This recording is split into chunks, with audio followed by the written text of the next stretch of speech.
मेरे प्यारे साथियों, नमस्कार। आज 16 जून 2017 के इस AFEIAS.com के लाइफ मैनेजमेंट में मैं डॉक्टर विजय अग्रवाल आप सभी का हार्दिक रूप से स्वागत करता हूं। दोस्तों, इससे पहले कि मैं आज के विषय पर बात करना शुरू करूं, दो छोटी छोटी सूचनाएं आप सबके लिए हैं।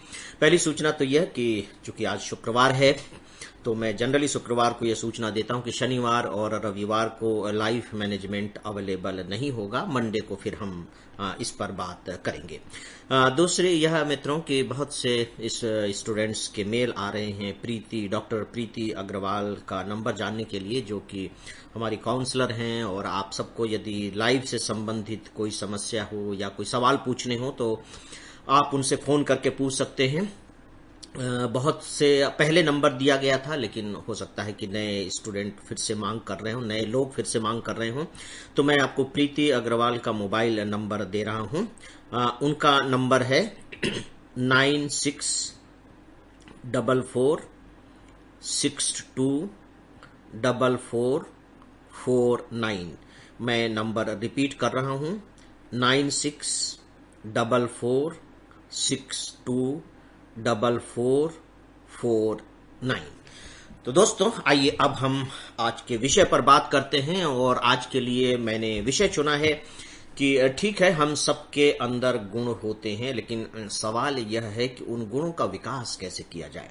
जैसे कि कल मैंने आपसे बात की थी कि धरती में सुगंध होती है, लेकिन वह सुगंध बाहर कैसे आए ताकि लोगों को पता लग सके, वह लोगों को सुख पहुंचा सके, और सच पूछिए तो अपने होने को प्रमाणित ही न करे बल्कि सार्थक भी कर सके।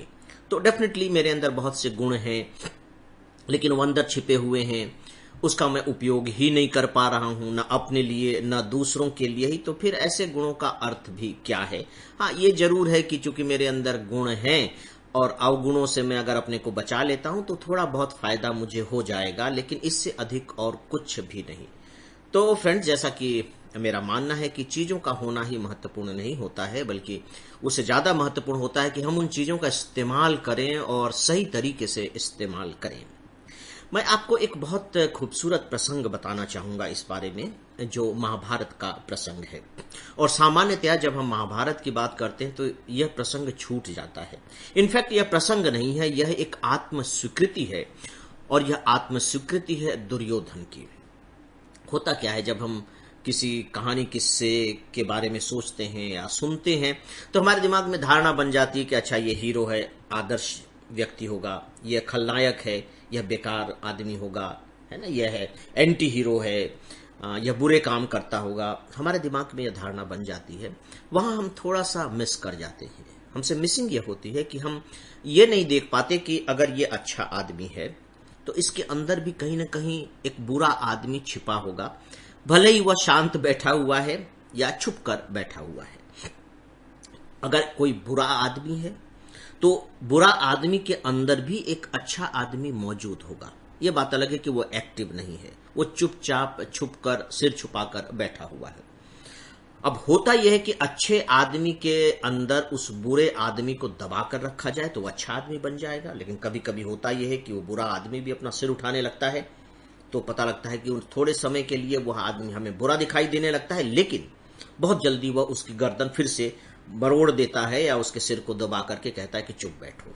समाज में भी आप देखते हैं कि ऐसा होता है। ठीक यही स्थिति उस बुरे आदमी के साथ भी होती है। ऐसा नहीं है कि वो बुरा आदमी दिमाग से पागल है, उस बुरे आदमी के अंदर भी सोच है और वह अच्छे और बुरे के बारे में जानता भी है, लेकिन उसके साथ मुश्किल ये हो गई है, या उसने अपने साथ मुश्किल ये कर ली है कि वो अच्छे को अपना नहीं पाता और बुरे को छोड़ नहीं पाता। तो ऐसा होता कैसे है? तो मित्रों, इसके बारे में दुर्योधन की एक बहुत खूबसूरत आत्म स्वीकृति महाभारत में है, और मुझे लगता है कि ऐसी बातें जानना हमारे लिए बहुत जरूरी है। तभी हम व्यक्ति की सच्चाई को जान सकते हैं, जो कह लीजिए व्यक्ति के यथार्थ को जान सकते हैं। नहीं तो फिर हम अपना एक तरफा सोचते चले जाते हैं।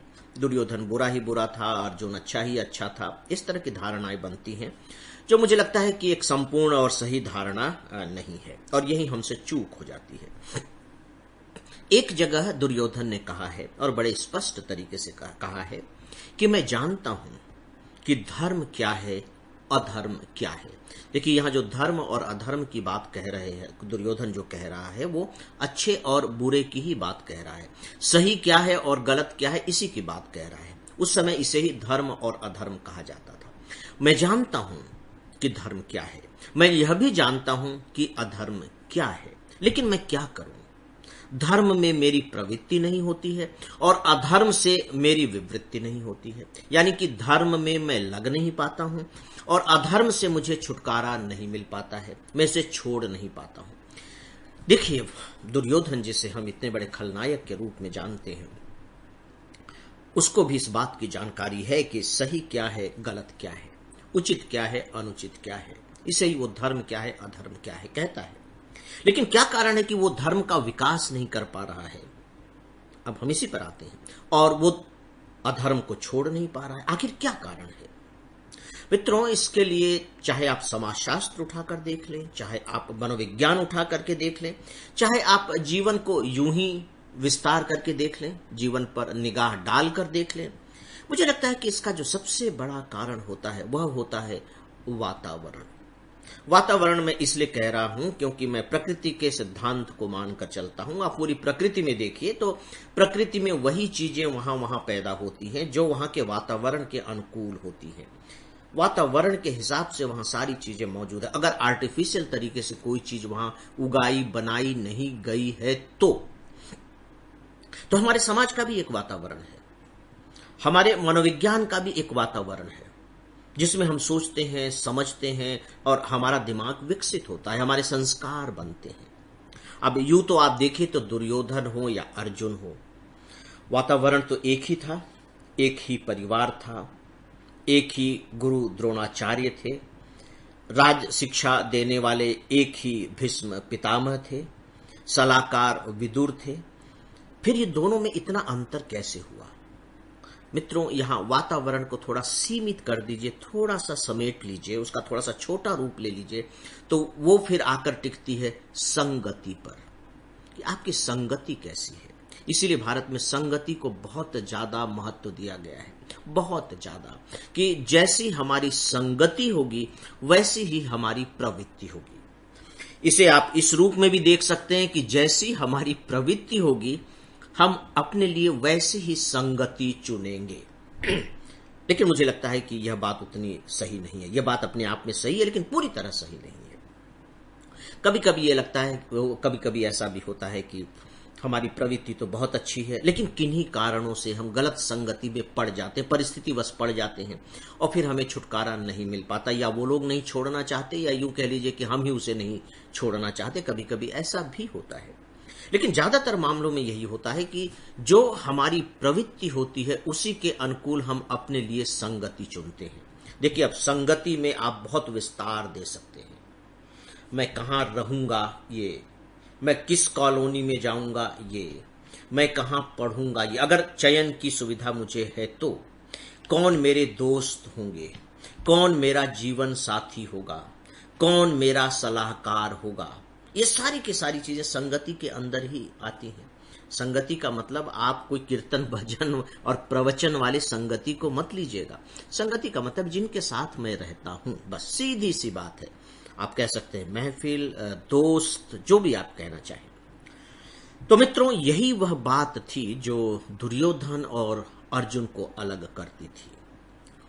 दुर्योधन के मित्र कौन थे? दुर्योधन के सलाहकार कौन थे? दुर्योधन के सलाहकार थे कर्ण। और अर्जुन के सलाहकार कौन थे? अर्जुन के सलाहकार थे कृष्ण। अब मजेदार बात यह है कि कृष्ण और कर्ण दोनों में क है, यानी कि नाम राशि तो दोनों की एक ही है लेकिन दोनों के चरित्र में बहुत फर्क है। अब आप देखिए कि ये जो कर्ण है, बेसिकली कर्ण का चरित्र प्रतिस्पर्धा का चरित्र है, प्रतिशोध का चरित्र है। वह अर्जुन से बदला लेना चाहता है। मैं महाभारत की कथा पर नहीं जा रहा हूं। उसके जीवन का एकमात्र लक्ष्य हो गया कि मैं अर्जुन से बदला लूंगा, और अर्जुन से बदला लेने के लिए वो दुर्योधन को ऐसी ऐसी ही सलाहें देता है जो अर्जुन से बदला लेने में मदद कर सके। वो कभी समझौते की सलाह ही नहीं देगा। और दुर्योधन कर्ण को अपना सबसे प्रिय मित्र और सबसे अच्छा सलाहकार मानता है। वो तो ये कहता है कि कर्ण मेरे लिए इतना त्याग कर रहा है। अब सीधी सी बात है कि जब सलाहकार ऐसा है तो अधर्म से मुक्ति मिल ही नहीं सकती और धर्म की तरफ वो जा ही नहीं सकता। जबकि दूसरी ओर अर्जुन के जो सलाहकार हैं वो हैं कृष्ण। कृष्ण जो बहुत व्यावहारिक हैं, जो महाभारत की रचना ही केवल धर्म की स्थापना के लिए करते हैं। उनका उद्देश्य सीमित नहीं है कि अर्जुन जीत जाए, पांडवों का राज्य स्थापित हो जाए। उनकी स्थापना से उनका जो उद्देश्य है वो सीमित नहीं है। उनका उद्देश्य धर्म की स्थापना करना, और इसके लिए वो अर्जुन को आधार बनाते हैं। उनको मान करके चलता है कि जो पांडव वंश का अगर शासन हो गया तो धर्म की स्थापना हो जाएगी। तो बड़े उद्देश्य को लेकर चलते हैं। तो स्वाभाविक है कि वो अर्जुन को उसी तरह की सलाह देते हैं, और नतीजा ये होता है कि अर्जुन अधर्म की तरफ नहीं जा पाता और धर्म को छोड़ नहीं पाता। आप देखते हैं कि जब भी धर्म को छोड़ने की बात होती है तो कृष्ण से वो तर्क करते हैं, अर्जुन भी तर्क करते हैं और युधिष्ठिर तो करते ही हैं कि आप ये क्या कह रहे हैं। फिर कृष्ण उन्हें समझाते हैं कि इसको समझने की कोशिश करो, एक ही एंगल से मत देखो, इसको कई एंगल से देखो तो सच पता लगेगा। और फिर वो दोनों स्वीकार कर लेते हैं। तो मित्रों, यहां जो एक स्थापना आज के इस लाइफ मैनेजमेंट में मैं जो करना चाह रहा हूं वो यह कि हम अपने जीवन के लिए किसे चुनते हैं, चाहे वह जीवन साथी के रूप में हो, चाहे वह हमारे मित्र के रूप में हो, चाहे वह हमारे सलाहकार के रूप में हो, हमारे धर्म और अधर्म की प्रवृत्ति के लिए बहुत ज्यादा मायने रखता है। बहुत ज्यादा उसका रोल हमारी लाइफ में होता है। अगर वह सब कुछ अच्छा है तो हमारे अंदर के गुणों का विकास होने लगता है, और अगर वह सब कुछ विपरीत है तो बट नेचुरल है कि गुणों का नाश होने लगता है, और उसके स्थान पर जो अवगुण हैं उनका विकास होने लगता है। तो मित्रों, आज के लाइफ मैनेजमेंट में बस इतना ही। अब 2 दिनों के लिए मैं आप सबसे इजाजत चाहूंगा। मेरा अभिवादन स्वीकार करें। नमस्कार।